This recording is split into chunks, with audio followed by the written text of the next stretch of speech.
Chris Benoit era una estrella de la WWE, la compañía de lucha libre más famosa de Norteamérica. Nacido en Canadá, necesitó tan solo 18 años para volverse profesional, y a los 25 ya ostentaba el título de campeón mundial.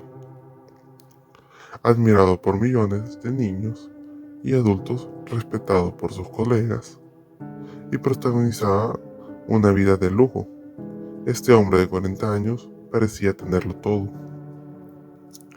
Acostumbrado a ganar más de $500,000 al año, se había mudado hace un tiempo junto a su segunda esposa y su tercer hijo a Fairfield para alejarse de los flashes que lo aturdían en las grandes urbes.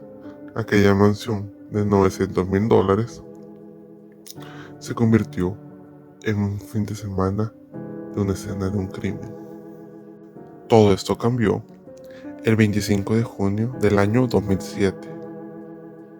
El teléfono sonó en el departamento del sheriff de Fayetteville, Georgia, una ciudad cuya población hoy en día se mantiene por debajo de los 20,000 habitantes, motivo por el cual la mayoría de los vecinos de las zonas residenciales suelen conocerse.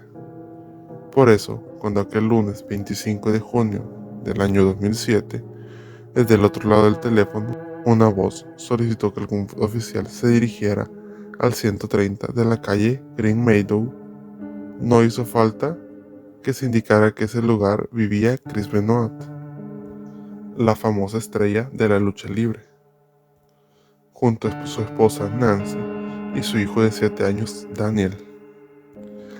Para el momento en el que se colgó el teléfono, el sheriff envió una patrulla al lugar, y en ese lugar la patrulla encontró que los tres ya llevaban varias horas muertos.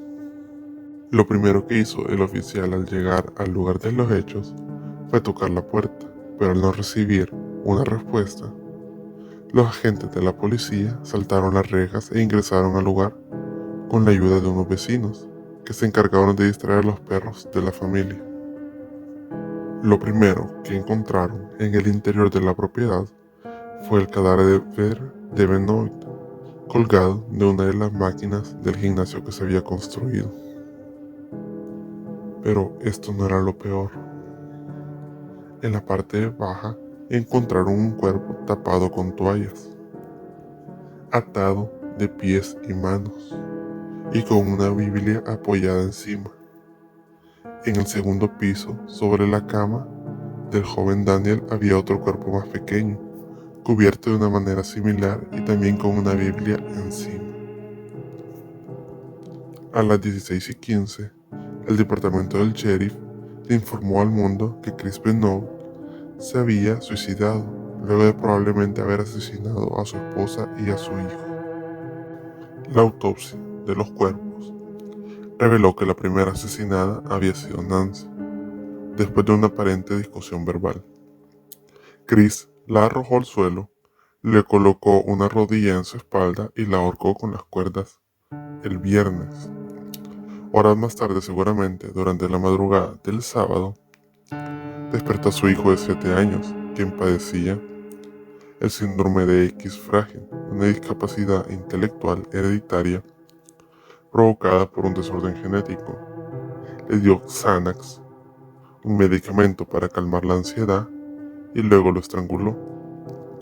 El domingo, luego de pasar más de un día con los cadáveres bajo el mismo techo, se ahorcó utilizando su máquina de gimnasio personal. El siguiente paso para la investigación fue convocar a quien había dado alerta a la policía de que algo había pasado en la casa de Chris. Se trataba de personas vinculadas a la WWE, quienes se habían preocupado porque este fin de semana el luchador había cancelado su participación por un título en el evento de Texas. Es que luego de cometer los crímenes, el deportista se comunicó con su colega y amigo Chavo Guerrero para avisarle que no se presentaría al combate pactado. Fue él quien notó algo extraño en su voz. El domingo, al no recibir respuestas de su amigo, supuso que algo malo había sucedido. Además, Benoit llegó a enviarle mensajes de texto a algunos de sus vecinos y compañeros de trabajo, a quienes les informó: los perros están en el área de la piscina cerrada, la puerta lateral del garage está abierta. Es evidente que para ese entonces ya tenía decidido su suicidio. Una de las sorpresas más inquietantes que se llevaron los investigadores fue de que Benoit, luego de matar a su hijo Daniel, el deportista canadiense intentó revivirlo al buscar en su computadora la historia del profeta Elijah, quien era capaz de resucitar un niño entre los muertos, y cuyo primer paso para lograrlo era colocarlo sobre su cama, tal y como se encontró al pequeño Daniel. Mientras tanto, desde la prensa crecían los rumores de que todo había sido causa de un ataque de nervios provocado por el exceso de testosterona en el cuerpo del peleador, producto de los esteroides que consumía. Al tiempo, esa versión se hacía fuerte en el debate público, pero desde la fiscalía descartaban esta opción, ya que habían deducido que ambos asesinatos habían sido premeditados. No había signos de golpes, violencia física o incluso daños materiales que revelaran la existencia de una pelea previa. Fue así que la noticia llegó a los oídos del médico Julian Bayles, un reconocido neurólogo estadounidense que años atrás había sido clave en la investigación del doctor nigeriano-estadounidense Benek Onmalu, quien había descubierto que muchas de las enfermedades cerebrales que padecían los jugadores de fútbol americanos estaban vinculadas con los golpes en la cabeza que estos deportistas recibían. Bayles hizo entonces el pedido a la familia de Benoit para poder investigar el cerebro del difunto. Los resultados expusieron un horror para la WWE.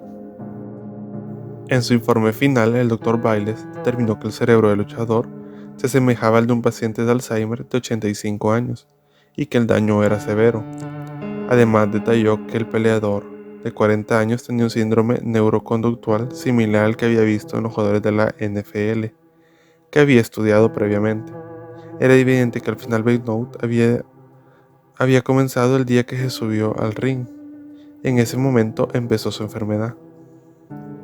Pero queda la duda: ¿cómo una persona con el cerebro de 85 años pudo haber premeditado 2 asesinatos y luego su suicidio tan cuidadosamente? Eso cabe la duda. E igualmente, como una persona con un cerebro con Alzheimer de 85 años podía dar grandes presentaciones al público en los escenarios de la WWE.